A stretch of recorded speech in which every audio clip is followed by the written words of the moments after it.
You can catch them right here on campus. We have collected sharks right here on campus. Just in the river out there. Just in the river right out here. Hi there, we're sitting here with Dr. Darryl Whitehead. You are an expert in ampullae and electroreception at the School of Biological Sciences of UQ. I'm in the School of Biomedical. Biomedical Sciences. Yeah. Sorry about that. That's fine. So my first question is, what is electroreception and what allows sharks to do it? Okay.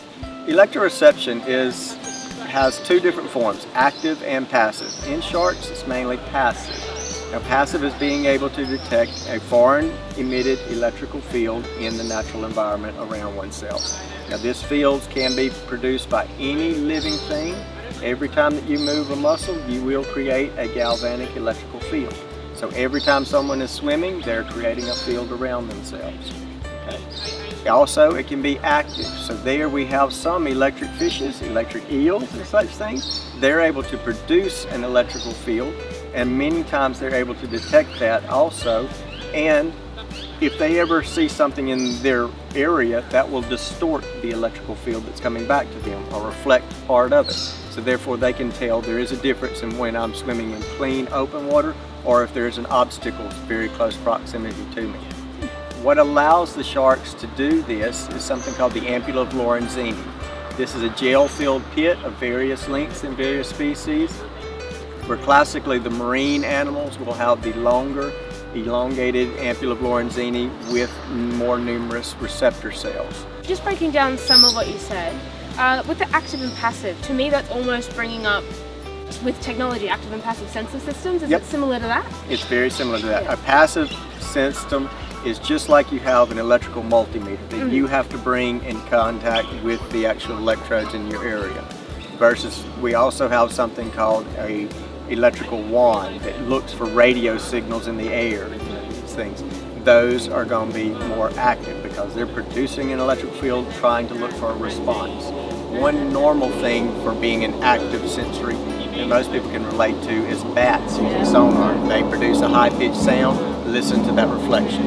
It's the same way with active electroreception. They emit an electrical field and are waiting for the return of it to be bounced back off of something around them. How sensitive would you say electroreception is for the average shark? Most sharks can detect down to 1/1,000,000th of a single volt. So we are talking into the nanovolts. Okay?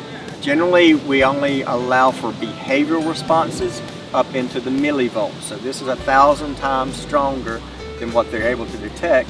But at the same time, they need to recognize something that is biologically significant. So if you get a small crustacean about the size of an Australian 50-cent piece or an American quarter, that little crustacean, if you were to break its leg, it's going to start radically moving those limbs around. That's producing almost a half a volt. The sharks will be able to detect that probably from around, let's say, 3 foot or 1 meter away. What is an elasmobranch and what's its relationship to sharks? How would you define an elasmobranch? Elasmobranchs are the class of fishes that includes sharks. It includes sharks, skates, rays, and chimeras. Okay, these are all the cartilaginous fishes. And can most of these use electroreception? It's believed that 99% of elasmobranchs do use electroreception, either for prey capture. Some of them that are more pelagic probably use it for geomagnetic orientation, or the ability to swim around the world and tell where you're at and which direction you're going. Some of them also use it for prey deflection. So if they notice a larger shark in their area, they'll slow their heartbeat down, they'll slow their swimming down to try to hide and seek from these larger prey items. I've just been very interested. You mentioned the movements of geomagnetic orientation. That's incredible. Because I know there's a lot of research going into shark movements and migrations around the world. So how would they use electroreception to orientate themselves? Basically the same way a compass works. There is a geomagnetic field that surrounds the Earth. There is a magnetic north. You can tell your direction by swimming in an east to west direction because there will be changes in voltage no matter where you're at around the world. So yes, they can easily follow some of these lines, which means they may migrate directly north and south, good example of that is the scalloped hammerheads in the what we call the Baja California region of the Pacific Ocean.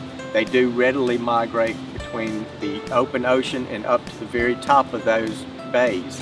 And yes, they're probably moving according to magnetic fields because they do go so much north and south strictly. Really interesting. It's really cool. In your opinion, how much has the adaptation of electroreception helped sharks specifically become apex predators? I would say there, electroreception is a great focus for targeting the smaller prey.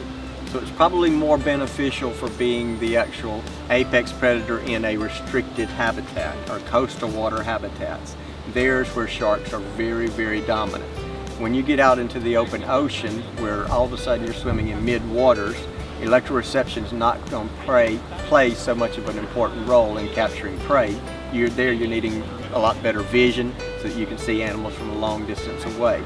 So the apex predator, I would say, is probably more reliant on its vision and smell versus those dominant predators in the coastal waters where the water's always murky. You can't rely on vision. You probably got a lot of chemical runoff where you can't smell everything that you want to. There, electroreception would be a critical addition for any species that's going to be living in those habitats. Why is electroreception an important topic in marine science? Electroreception is a very new sensory biology that we've just discovered. It was only proven to occur probably in the early 1970s by a gentleman by the name of Ad Calmain. So it is still relatively fresh. There's a lot of questions out there to be answered about electroreception. We try to see where those answers are coming from, but for every answer that we get, usually that creates 4 to 5 new questions that we must try to understand. Thank you so much for meeting us. No problem. It's an absolute honor having you on the show. Well, it's been great talking to you. Thanks for that.